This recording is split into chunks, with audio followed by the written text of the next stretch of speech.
boys and girls. Girls and boys. This week we got the legendary Ron Jeremy with us in the house. Check this out. New edition. We're talking about the adult entertainment and technology's impact, as well as technology's impact on the adult entertainment. And then Ron Jeremy is in the house. First of all, thanks so much to have you here. Hey, it's great to be here. Thank you. Likewise. I got to ask you, is it true that you started over 2,000 films? Yeah. And about 112 mainstream films. Yeah. And 56 music videos, which is a record. When did your career begin? Got that. 1978. When these girls weren't even born yet. No. I got shoes older than Not them. even me. See? 1978. Playgirl. I was skinny back then. It was Playgirl, October 1978. John Ritter was on the cover, coincidentally. And I was a guy next door. And then I was back to Playgirl 3 more times. Not an ounce of fat on my body. You look at the earlier photographs, you go, too much buffet. Wow. I don't quite understand. How did you get into the adult entertainment? A guy named Joe Sarno. He was a very big director in New York. Right. He approached me to do adult movies because I had a degree in theater. Okay. I had a bachelor in theater, bachelor in education, master's special ed, teaching special needs kids. I wanted to do acting my whole life, so I was doing off-Broadway, in theater. And then Joe said, the job market is terrible for actors, and we see that. Right. Anytime there's an audition in New York, you have hundreds of performers and almost no job available. So he said, come do an adult movie. I thought about it and said, it seems kind of sleazy. Then he said, wait a minute, I'm sleazy, this could work out fine. So I agreed to do it. And the very first film was called Tigresses and Other Man-Eaters, 1978. Oh my gosh. And then I did films with Vanessa Del Rio, Samantha Fox, and I was doing mainstream at the same time, because back in New York in the late 70s, a lot of famous directors of today got started. Okay. They got their training grounds in New York. And that's why if they like you, they'll take you with them. So Chuck Vincent, when he went straight, went mainstream, he put me in his films, and I got to the Screen Actors Guild. Then I consulted 9.5 Weeks. Remember that movie with Kim Basinger? Yeah. Look at the credits, I had a scene that got cut, but I got the credits. Okay. I was in a lot of films back in the days. Not bad. And I was doing both regular and adult side by side. My favorite 3 that I plug are Detroit Rock City. I had a pretty good part in that with Kiss. Orgasmo, for the guys who did South Park. And a film that's really popular called Boondock Saints. Right. You ever hear Boondock Saints? Yep. It's a great film. Very popular. I played Vincenzo. Tell me a joke, funny man. Tell me a joke. Then I get killed like this at the Peep Show. Wow. And that film is huge. Yeah, it's the number 1 straight-to-video feature in history. With no theatrical. Great film. Let me ask you this now. You started in 2,000 films, adult entertainment films. Who comes close to you today? Nobody. Well, Evan Stone. Are you the Michael Jordan of adult entertainment? Evan Stone was writing a book. Evan Stone was writing actually a book and a movie where he wants to become the number 1 actor. He wants to kill me in the process, so he can't be. So the film is called Killing Ron Jeremy. And we almost had a major director to do it, but I'd say Evan Stone. Maybe number 2, Tommy Gunn, maybe. Tommy Ferrara, Manuel. Are they in the 1,000 mark? Are they in the 1,000 mark? Are they in the 1,000 mark? The old days, Tom Byron, Peter North, T.T. Boy. Peter North, I've heard of that. Yes. Randy West. These are the guys who actually did good because we were doing this stuff before they invented, Viagra, Cialis, Levitra. We were doing what's known as getting an actual boner. Because back then you had to really work hard. Now these guys pop a pill. Boner. I mean, it's, take a shot. We had Take a shot. You gotta take a shot. So here's a good example. We had technology. Back then, now you gotta just go ahead and we were at the forefront. Adult films were at the forefront of technology. The very first pre-recorded tapes were X-rated.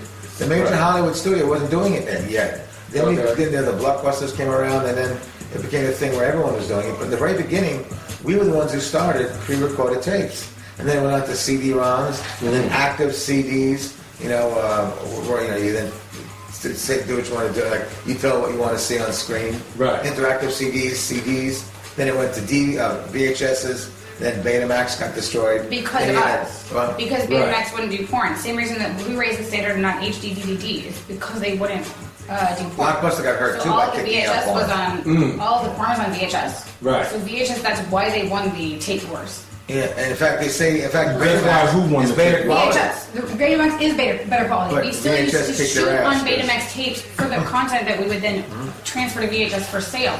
But people bought the VHS player Right. because you could play porn on it, whereas the Betamax player you couldn't, because Betamax didn't want to be associated. So that is the real reason why VHS won the standard wars at that Yes, time. wow. The And same after as that HD DVD versus Blu-ray, Uh-huh. same deal. Then a lot of Blu-ray was people- okay with porn, and Okay. HD DVD was not. What's HD DVD? Then came along DVDs. Yeah. That was a big thing. Then along came, of course, the internet, and then Blu-ray and some other things, high definition. But it was all started with adults. We were the first ones to go pre-recorded. We own the internet too. We're also So, doing, what we're is doing- Woo! also we're doing three-dimensional. We did that as well. And now we have the this. I wasn't getting that. VR, AR. Yeah, VR, and then with the virtual reality, and then Yeah. Oculus. Well, let's take a step back. Just kind of They have one with my name on it, in by a the quick way. timeline. They actually have one with my name on it, by the way.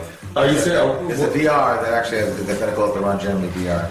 And they made a deal with the company, you know. So. Is that right? Ron Jeremy VR 2017 edition.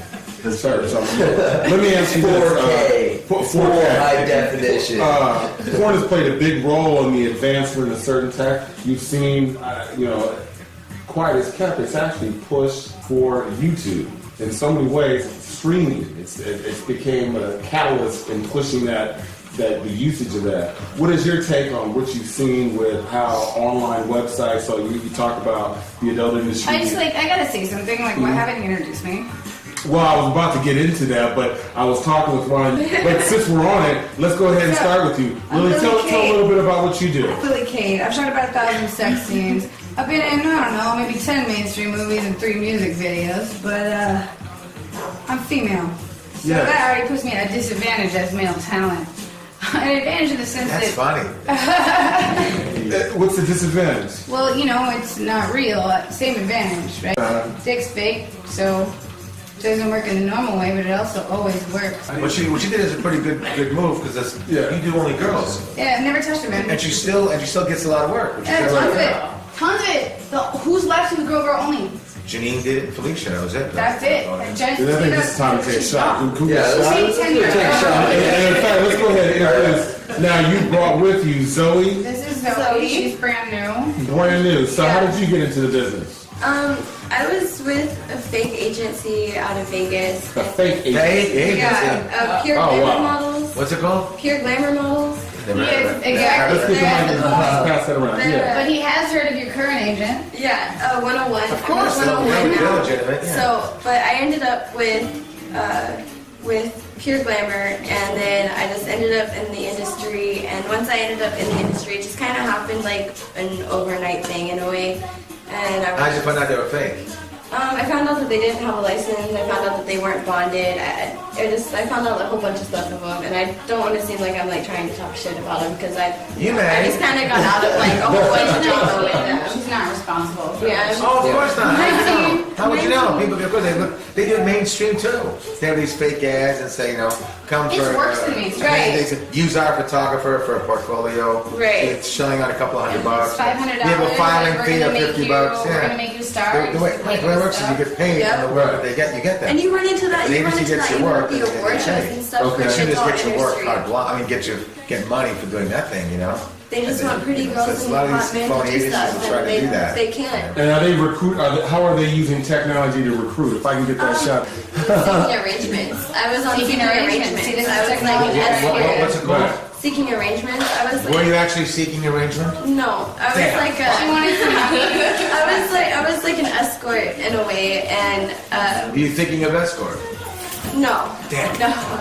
But I was like doing that, and I met a recruiter who put me into Pure Glamour, and then I found out they were a fake agency, and I left, and it ended up like a whole bunch of stuff. But These guys are weird because they're right in Vegas where there are so many legitimate agencies. Right. Half the agencies are now there.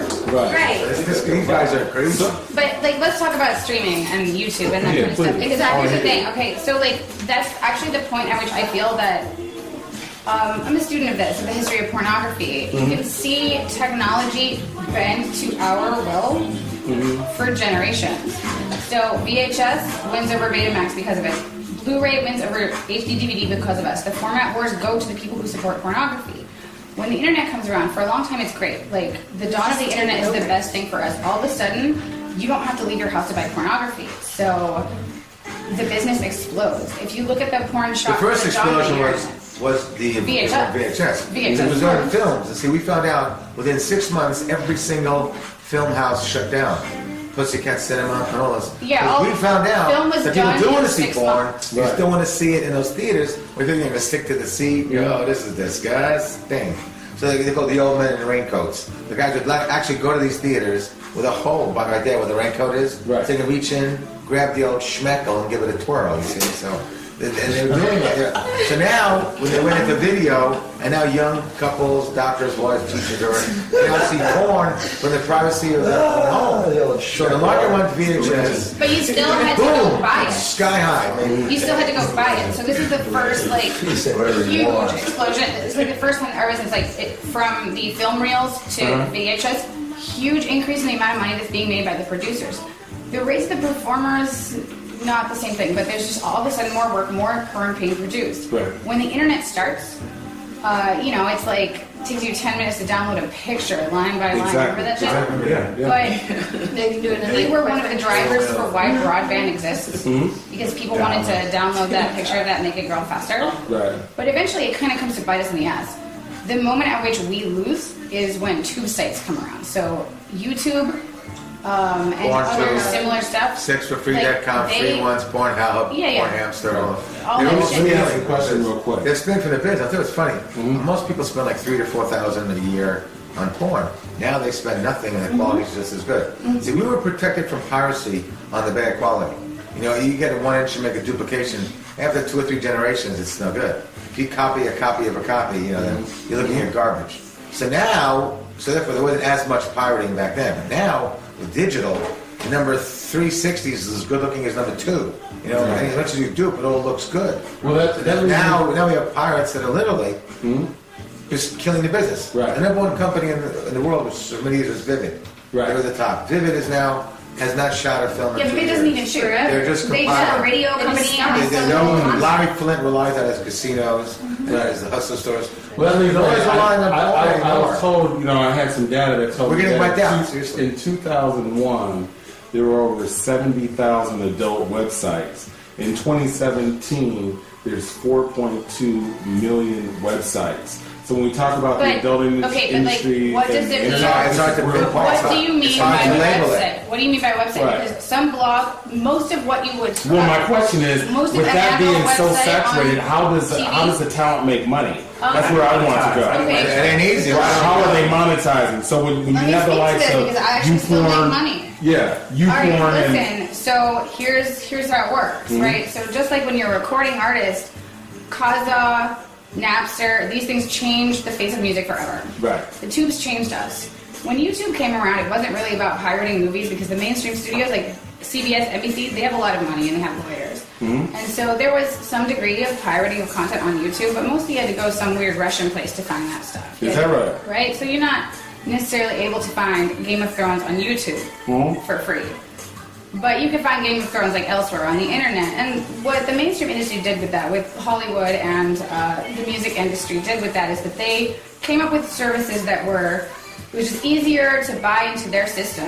Netflix, Hulu, Amazon, fucking Apple Music, Spotify, Pandora Plus, whatever it is. It was just easier to buy into their system than it was to go steal things. Like, is it really worth it to you to spend all your time trying to torrent some fucking free movies when you have a 900 million movies to watch on Netflix, Right. So porno, we didn't really do that. The tubes came in, And they took business from a lot of us because they started supporting like pirated content. Porno, like we project this image that we're all about fat stacks and fucking Porsches, but actually we're not. Like it's a middle class income for most of the performers, at best. Oftentimes, like sort of a marginal income for the girls who really want it but can't really hack it.